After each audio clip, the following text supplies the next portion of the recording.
लेकिन फैलते शहर के साथ जैसे जैसे प्रॉपर्टी की कीमतें बढ़ी, दामखेड़ा की जमीन भी दाम देने लायक हो गई। 5400 के उस प्लॉट की कीमत 36 लाख तक पहुंच चुकी थी। सोसाइटी के अध्यक्ष को भी अंदाजा लग गया था कि प्रॉपर्टी की कीमतें अब नीचे नहीं आनी, तो उसने बड़ी चालाकी से सदस्यों को ही गुमराह करना शुरू कर दिया।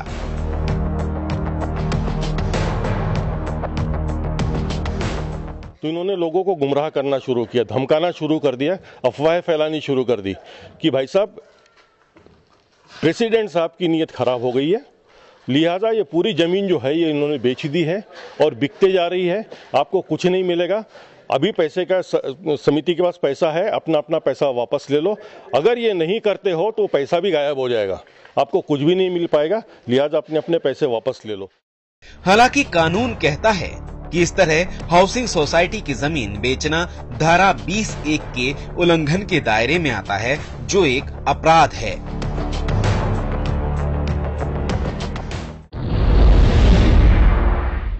जिस वक्त सर्वधर्म हाउसिंग सोसाइटी के मेंबर्स सोसाइटी की जमीन पर अपना घर बनाने का सपना संजो रहे थे, उस वक्त वो इस बात से बिल्कुल बेखबर थे कि उनके सपनों में भी सेंध लगनी शुरू हो चुकी है। सैकड़ों लोगों के हक की जमीन किश्तों में बेची जाने लगी। शुरुआत 30 सितंबर 2000 से हुई, पहली बार जब आधा एकड़ जमीन 4 लाख रुपए में श्रीमती ओमवती गोयल बिल्डर्स को बेचना बताया गया। उस वक्त इसकी बाजार कीमत 10 लाख के करीब थी। 10 अक्टूबर 2000 को दूसरी किश्त के बतौर आधा एकड़ जमीन का सौदा 3,20,000 रुपए में ओमवती गोयल बिल्डर्स से किया गया, जबकि इसकी बाजार कीमत थी 10 लाख रुपए। साल बदलते गए, घर का सपना दरकता गया। लोगों को गुमराह करते हुए 23 जनवरी 2003 को 2 एकड़ जमीन 15 लाख रुपए में श्री गंगा बिहार जैन ब्रदर्स को बेच दी गई, जबकि बाजार में इस जमीन की कीमत आंकी गई 40 लाख रुपए। इतना ही नहीं, विक्रय पत्र में फर्जी प्रविष्टियां दर्ज कराकर राशि का गंभीर अपव्यय किया गया। 17 मार्च 2004 को 1 एकड़ जमीन 8,32,000 रुपए में स्वदेश बिल्डर्स को बेची गई, जबकि इस जमीन की बाजार में कीमत थी 25 लाख रुपए। सरकारी संस्था होने की आड़ में स्टाम्प शुल्क की जमकर चोरी की गई। मध्य प्रदेश शासन को भी आर्थिक हानि पहुंचाई गई। केवल सोसाइटी के सदस्य ही नहीं ठगे जा रहे थे, सोसाइटी के अध्यक्ष का एक साथ कई लोगों के साथ जारी था धोखाधड़ी का ये खेल। इधर सोसाइटी के सदस्यों से प्लॉट की कीमत के साथ साथ विकास शुल्क वसूले जाने के बावजूद मन मुताबिक जमीन मन मुताबिक दरों पर बेची जा रही थी। इतना ही नहीं, सोसाइटी के अध्यक्ष ने इस जमीन की मालकिन रुखैया बेगम को उनकी जमीन का बकाया पैसा भी नहीं चुकाया। हारकर रुखैया बेगम ने अपने साथ हुई इस धोखाधड़ी के खिलाफ कोर्ट में आवाज उठाई। उन्हें इंसाफ भी मिला और 2003 में कोर्ट ने इस सोसाइटी को आदेश दिया कि सोसाइटी में यथा स्थिति रखी जाए। अगले आदेशों तक न कोई प्लॉट बेचा जाए, न ही हस्तांतरित गिरवी और न ही इस भूमि पर किसी भी प्रकार का निर्माण किया जाए। कोर्ट के इस आदेश से अध्यक्ष के हौसले और बुलंद हो गए। उसने फिर नया खेल खेला और सदस्यों को कोर्ट के आदेश का हवाला देकर कहा कि मामला कोर्ट में है। सिविल के मामले कितने वर्षों में निपटेंगे, इस बात का अंदाजा नहीं लगाया जा सकता। इसलिए बेहतरी इसी में है कि पैसे उलझाने की बजाय सदस्य अपना पैसा वापस ले लें। सोसाइटी में घर बसाने की ख्वाहिश लिए लोगों के मंसूबों पर पानी फिर गया। 1200 में से कई सदस्यों ने भागते भूत की लंगोट ही लेने में समझदारी समझी। 20 साल गुजर जाने के बाद उनके प्लॉट की कीमत लाखों में पहुंच चुकी थी और उनके वापस हुए रुपयों की कीमत कौड़ियों में थी। इस धोखाधड़ी का विरोध करने वालों की कतार जहां छोटी होती जा रही थी, वहीं सोसाइटी के अध्यक्ष और बेलगाम होते जा रहे थे। उनके हौसले की पराकाष्ठा देखिए। उन्होंने कोर्ट के आदेशों को भी नहीं माना और कोर्ट के स्थगन के बावजूद फिर शुरू कर दिया सोसाइटी की जमीनों को बिल्डर्स को बेचने का सिलसिला।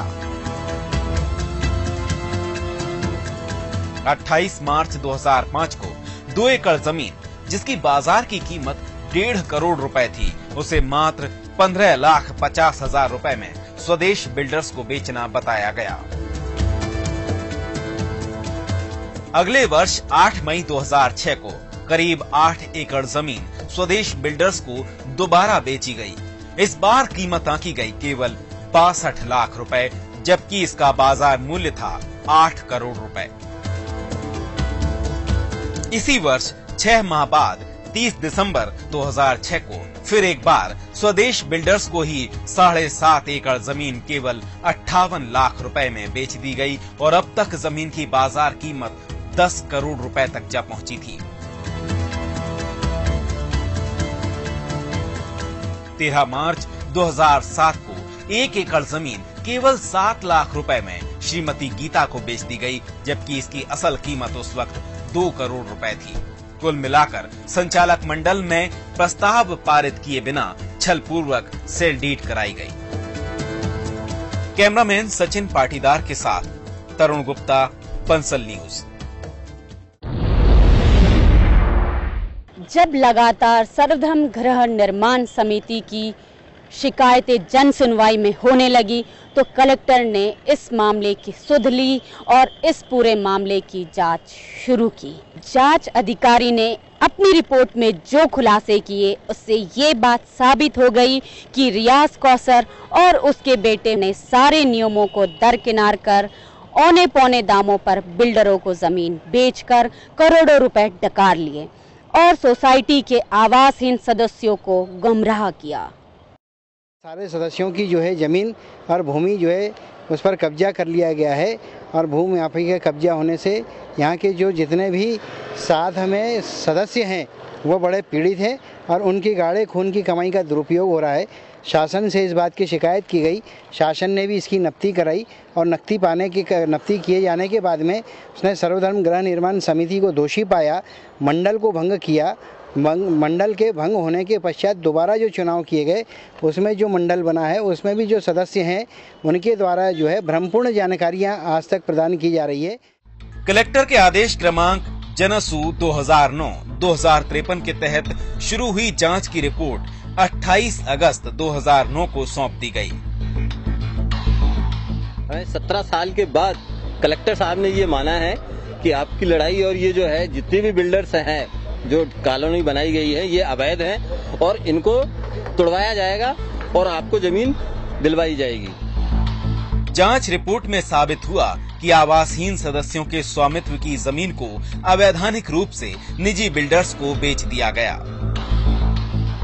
12 सितंबर 2009 तक सर्वधर्म सोसाइटी के खजाने में 1 करोड़ 68 लाख रुपए की वह राशि जमा थी जो कि आवासहीन सदस्यों ने अपने खून पसीने की गाढ़ी कमाई से जमीन और उसके विकास कार्यों के लिए अदा की थी।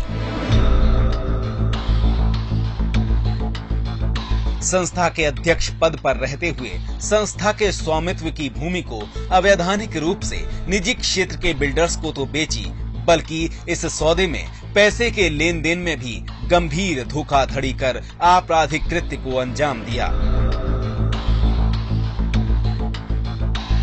इस पर संज्ञान लेते हुए संस्था के तत्कालीन संचालक मंडल के सदस्यों व साठगांठ में शामिल बिल्डर के खिलाफ कोलार थाने में एफआईआर दर्ज करवाई गई। एफआईआर की जांच के बाद पुलिस ने संस्था के तत्कालीन संचालक मंडल और बिल्डरों के खिलाफ धारा 420 का मामला दर्ज किया। लगता है कि हमारा पूरा सरकार का तंत्र भी इनके सामने पंगु है। ये बिक चुके हैं, मैं तो कहना चाहता हूँ ये सब के सब बिक चुके हैं। इन सब के अगेंस्ट में कानूनी कार्रवाई होनी चाहिए, सबको बिहाइंड द बार किया जाना चाहिए। जिन लोगों ने इसमें पैसा बनाया है उनकी संपत्ति कुर्क करके और हम लोगों को जिनका ये प्लॉट है उनको दिया जाए।